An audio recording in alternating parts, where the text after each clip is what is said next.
ദൈവനാമം മഹത്വപ്പെടുമാറാകട്ടെ. നമ്മൾ ഈ ദിവസങ്ങളിലെല്ലാം കർത്താവായ യേശു ക്രിസ്തു മരിച്ചു, ഉയർത്തെഴുന്നേറ്റു,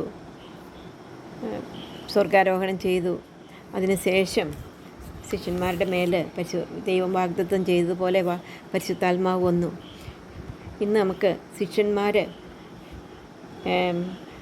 ചെയ്ത ഒരു അത്ഭുതത്തെക്കുറിച്ച് നമുക്ക് പഠിക്കാം. അതിനു മുമ്പായിട്ട് നമുക്കൊരു വാക്യം പഠിക്കാം. അപ്പോസ്തല പ്രവൃത്തികൾ മൂന്നാം അധ്യായത്തിൻ്റെ നമുക്ക് അവിടെ കാണാനായിട്ട് സാധിക്കുന്നത് 3-6-7 വാക്യങ്ങൾ നമുക്ക് പഠിക്കാം. ഇച്ചിരി ബുദ്ധിമുട്ടാണെന്ന് തോന്നുന്നു, എന്നാൽ കുഞ്ഞുങ്ങൾ വിചാരിച്ചാൽ ഈസി ആയിട്ട് പഠിക്കാനായിട്ട് സാധിക്കും. അപ്പോൾ പത്രോസ്, വെള്ളിയും പൊന്നും എനിക്കില്ല, എനിക്കുള്ള നിനക്ക് തരുന്നു. നസ്രായനായ യേശുക്രിസ്തുവിൻ്റെ നാമത്തിൽ നടക്കുക എന്ന് പറഞ്ഞ് അവനെ വലങ്കൈക്ക് പിടിച്ച് എഴുന്നേൽപ്പിച്ചു. ക്ഷണത്തിൽ അവൻ്റെ കാലും നരിയാണി ഉറച്ചു. അവൻ കുതിച്ചെഴുന്നേറ്റ് നടന്നു. 9 മണി സമയത്ത് പത്രോസും യോഹന്നാനും ദേവാലയത്തിലേക്ക് പോയി. സുന്ദർ എന്ന ദേവാലയ ഗോപുരത്തിൽ മുടന്തനായ ഒരു മനുഷ്യൻ ഭിക്ഷ യാചിക്കുന്നുണ്ടായിരുന്നു. അവനെ എല്ലാ ദിവസവും അവിടെ കൊണ്ടുവന്ന് ഇരുത്തും. അങ്ങനെ അവൻ ഭിക്ഷ യാചിച്ചുകൊണ്ടിരുന്നു. അവൻ പത്രോസും യോഹന്നാനും ദേവാലയത്തിലേക്ക് കടപ്പാൻ പോകുന്നത് കണ്ടിട്ട് അവരോട് ഭിക്ഷ യാചിച്ചു. പത്രോസും യോഹന്നാനും അവരെ ഉറ്റുനോക്കി. എന്നിട്ട് പത്രോസ് പറഞ്ഞു, ഞങ്ങളെ നോക്കുമെന്ന് പറഞ്ഞു. മുടന്തനായ മനുഷ്യൻ വിചാരിച്ചു വല്ലതും കിട്ടും എന്ന് കരുതി അവരെ സൂക്ഷിച്ചു നോക്കി. അപ്പോൾ പത്രോസ് പറഞ്ഞു, വെള്ളിയും പൊന്നും എനിക്കില്ല, എനിക്കുള്ളത് നിനക്ക് തരുന്നു. നസ്രായനായ യേശുക്രിസ്തുവിൻ്റെ നാമത്തിൽ നടക്ക എന്ന് പറഞ്ഞു. അവനെ വലങ്കൈക്ക് പിടിച്ചെഴുന്നേൽപ്പിച്ചു. ക്ഷണത്തിൽ അവൻ്റെ കാല് നരിയാണി ഉറച്ച് അവൻ കുതിച്ചെഴുന്നേറ്റ് നടന്നു. മാത്രമല്ല, അവൻ ദൈവത്തെ സ്തുതിക്കുകയും പുഴുത്തുകയും തുള്ളിച്ചാടുകയും ചെയ്തു.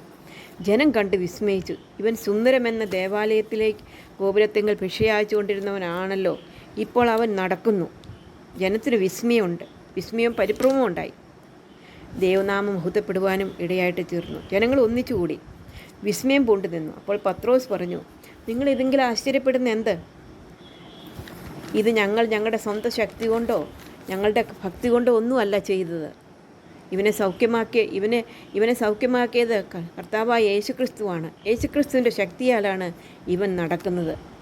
കൂടാതെ അവരോട് പാപത്തെക്കുറിച്ചും ക്രിസ്തു ഈ ലോകത്തിലേക്ക് പാപത്തിൻ്റെ രക്ഷകനായി വന്നതും അവർ ക്രിസ്തുവിനെ സ്വീകരിക്കാത്തതും അവർ ക്രിസ്തുവിനെ ക്രൂശിച്ചതും അവൻ ഉയർത്തെഴുന്നേറ്റതും സ്വർഗാരോഹണം ചെയ്തതുമെല്ലാം പത്രോസ് അവർക്ക് വ്യക്തമാക്കി പറഞ്ഞു കൊടുത്തു.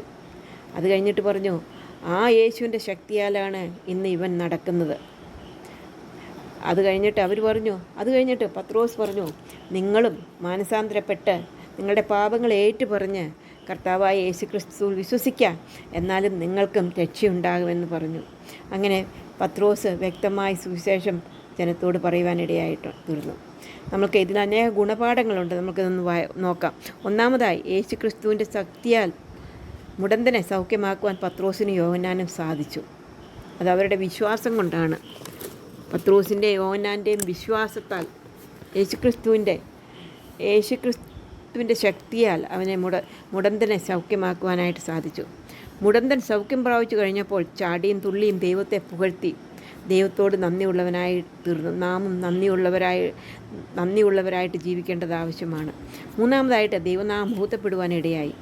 നാലാമതായി, സുവിശേഷം പത്രോസ് വ്യക്തമായി ജനത്തോട് പറയുന്നു. നമ്മൾക്ക് കിട്ടുന്ന അവസരങ്ങളെല്ലാം സുവിശേഷം പറയേണ്ടത് ആവശ്യമാണ്. നമുക്ക് പ്രാർത്ഥിക്കാം.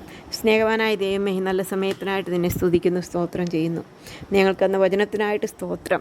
കർത്താവേ, മുടന്തൻ സൗഖ്യം പ്രാപിച്ചത് കർത്താവെ അങ്ങയുടെ ശക്തിയാലാണ്. ഇന്നും ഞങ്ങളുടെ പ്രാർത്ഥന കേൾക്കുന്ന ദൈവം ശക്തിയുള്ളവനാണ്. അതിൽ വിശ്വസിപ്പാനും ആശ്രയിപ്പാനും ഞങ്ങളെ സഹായിക്കണം എന്ന് എന്നോട് പ്രാർത്ഥിക്കുന്നു. ഞങ്ങളുടെ പ്രാർത്ഥന കേട്ടതുകൊണ്ട് സ്തോത്രം. എല്ലാം യേശു കർത്താവിൻ്റെ നാമത്തിൽ താഴ്മയും വിനയമായിട്ട് അപേക്ഷിക്കുന്നു. ആമേൻ. കുഞ്ഞുങ്ങൾ എന്ത് ചെയ്യണം? സബ്സ്ക്രൈബ് ചെയ്യണം, ഷെയർ ചെയ്യണം. Okay, bye. May God bless you all.